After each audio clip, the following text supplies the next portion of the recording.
என் தங்கப்பிள்ளையே, காலையிலிருந்தே உன்னோடு பேசிவிட உன் தாயானவள் நான் காத்து கொண்டிருக்கின்றேன். என் குழந்தையே, நிச்சயமாக இந்த பதிவானது உன் கண்களில் படும். உன் கண்களில் படும் பொழுது என்னை நீ உதறிவிடாதே. உனக்கான நல்ல தீர்வை நான் கொண்டு வரும் பொழுது அவசரப்பட்டு உன் தாயானவள் என்னை நீ தள்ளிவிட்டு விடுவாயானால் நடக்கின்ற நல்ல விஷயங்கள் கூட உனக்கு வாழ்க்கையில் கெடுதலை உருவாக்கிவிடும் என்பதனை நீ புரிந்து கொள்ள வேண்டும். எந்த நேரத்திலும் எந்த சூழ்நிலையிலும் இந்த வாழ்க்கை நமக்கு கொடுக்க போகின்ற ஒரு நல்லதை பெற முடியாமல் நாம் நின்று விட்டோமானால் அதை விட தவறான விஷயம் வேறெதுவும் கிடையாது.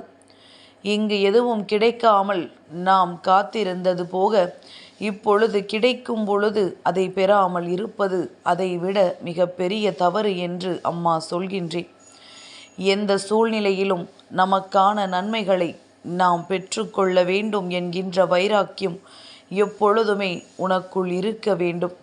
சுற்றி வருகின்ற அத்தனை விஷயங்களும் உன்னை இந்த வாழ்க்கையின் ஓர் மூலையில் தள்ளிவிட அத்தனை சூழ்ச்சிகளையும் சரியாக செய்து கொண்டிருக்கும் பொழுது அதை வென்று நீ நினைத்ததை அடைந்து விட வேண்டும் என்ற உன்னுடைய முயற்சியில் நீ வெற்றி பெறுவாயானால் இந்த வராகி என்னை விட அதிகப்படியான சந்தோஷம் அடைவது வேறு யாராகவும் இருக்க முடியாது.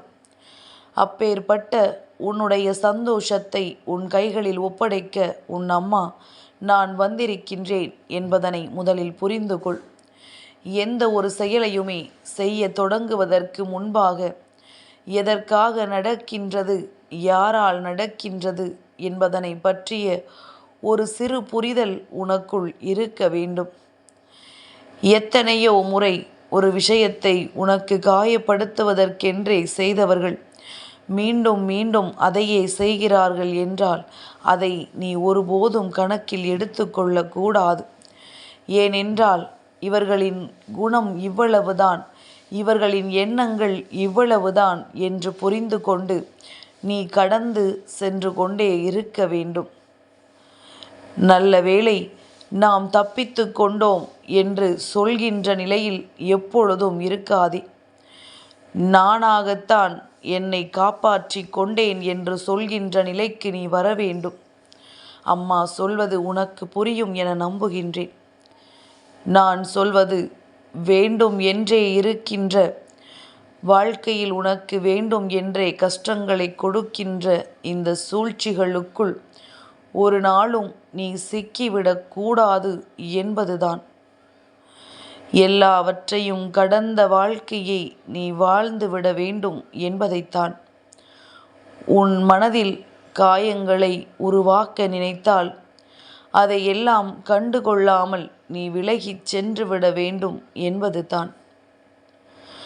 நான் சொல்வது போல நீ நடந்து கொண்டாயானால் இந்த வாழ்க்கையில் இன்றில்லை என்றாலும் என்றாவது ஒரு நாள் நீ சுயமாக அத்தனை விஷயங்களையும் செய்ய தொடங்குவாய்.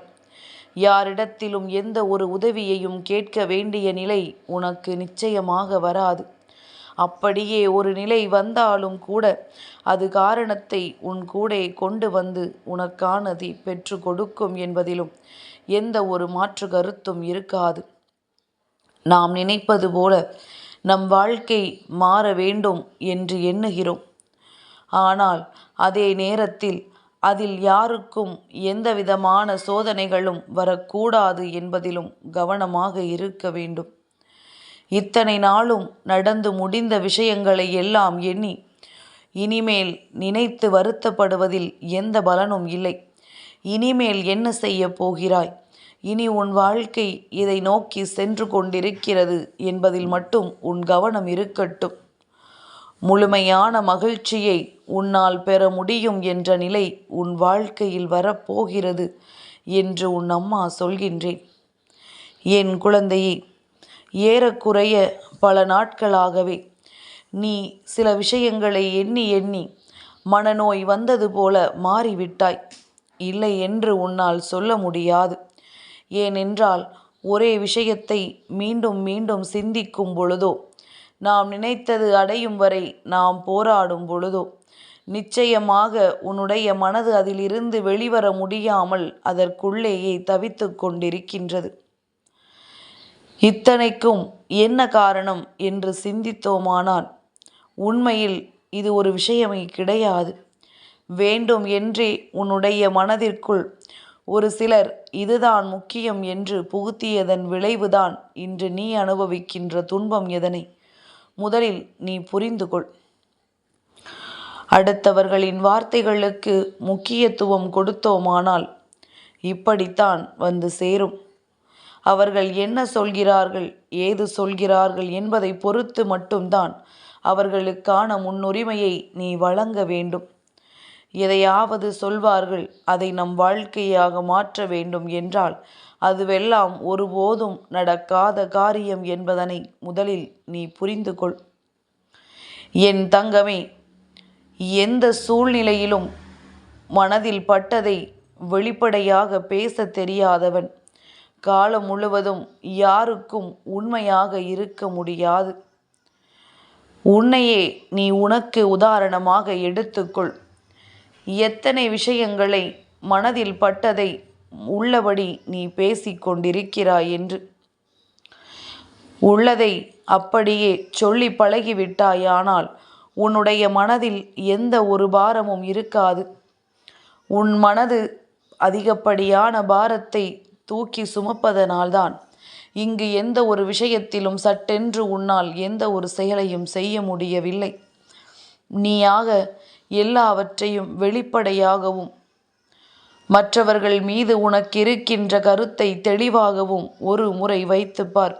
மறுமுறை உன்னிடம் பேசுவதற்கு நிச்சயமாக யோசனை செய்வார்கள். இவர்களிடம் பேசினால் இவர்கள் மனதில் இருக்கின்ற உண்மைகள் எல்லாம் வெளிவந்துவிடும் என்று உன்னை விட்டு 2 அடி தள்ளி நிற்பார்கள். இதுவெல்லாம் இந்த வாழ்க்கையில் நீ புரிந்து கொள்ள வேண்டிய சில சூட்சமமான விஷயங்கள்.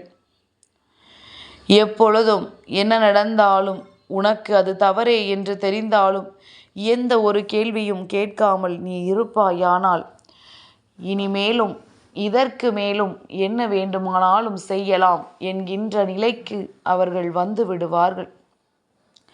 அதற்கு ஒருபோதும் இடம் கொடுத்து விடாதே. இந்த நிலையை உன்னுடைய வாழ்க்கையில் இருந்து மாற்ற வேண்டும் என்றாலும், இந்த சூழ்நிலையிலிருந்து உன்னை காப்பாற்ற வேண்டும் என்றாலும் நீ நினைத்தால் மட்டும்தான் முடியும். எந்த ஒரு விஷயமும் உன்னை தாண்டி உன் வாழ்க்கையில் யாராலும் திணித்து விட முடியாது. எப்பொழுதுமே என் குழந்தை, மற்றவர்களின் மீது இருக்கின்ற விமர்சனங்களையோ அல்லது பேச வேண்டும் என்று நினைக்கின்ற விஷயங்களையோ பேச வேண்டிய இடத்தில் பேசிவிட வேண்டும். அதன் பிறகு நான் அதை சொல்லாமல் விட்டுவிட்டேனே, இதை சொல்லாமல் விட்டுவிட்டேனே என்று சொல்லி ஒருபோதும் புலம்பிக் கொண்டிருக்காதே. வாய்ப்புகள் ஒரு முறைதான் மீண்டும் கிடைக்கும் என்று சொல்லலாம். ஆனால் அந்த முதல் முறை கிடைக்கின்ற வாய்ப்பினையே நீ சரியாக பயன்படுத்தி கொள்ளவில்லை என்றால் அதன் பிறகு 1000 வாய்ப்புகள் கிடைத்தாலும் அதற்கு சரியானபடி அங்கீகாரம் இருக்காது என்பதனை புரிந்து கொள். தனக்கு கிடைக்கும் பொழுது அதனை சரியாக பெற்றுக்கொள்கின்றவனின் வாழ்க்கை எப்பொழுதும் முழுமையான மகிழ்ச்சியை எட்டும் என்பதனை உணர்ந்து கொள். அம்மா சொல்ல வந்த அவசர செய்தியினை நிச்சயமாக நீ புரிந்து கொண்டிருப்பாய் என்று நம்புகின்றேன். எதையுமே ஒளித்து மறைத்தோ மற்றவர்களுக்கு தெரிந்துவிடக்கூடாது என்றோ நினைப்பது கிடையாது இந்த வாழ்க்கை.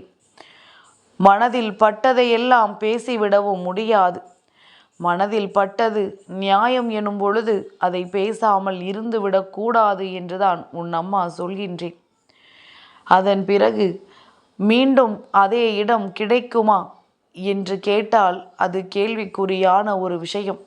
அதனால் உனக்காக கிடைத்திருக்கின்ற ஒவ்வொரு நொடியும் இந்த வாழ்க்கை உனக்கு கொடுத்திருக்கின்ற பேரதிர்ஷ்டத்தின் நொடி என்பதனை புரிந்து கொண்டு எந்த நொடியையும் வீணாக்காமல் உனக்கான முன்னேற்றத்தை மட்டும் உன் கவனத்தில் கொள். சுற்றி இருப்பவர்களின் வார்த்தைகளில் உண்மை இல்லை எனும் பொழுது அதை கவனத்தில் எடுத்து கொள்ளாதே. என் தங்கப்பிள்ளைக்கு இந்த வராகி அம்மாவினுடைய ஆசீர்வாதங்கள் எப்பொழுதும் உண்டு.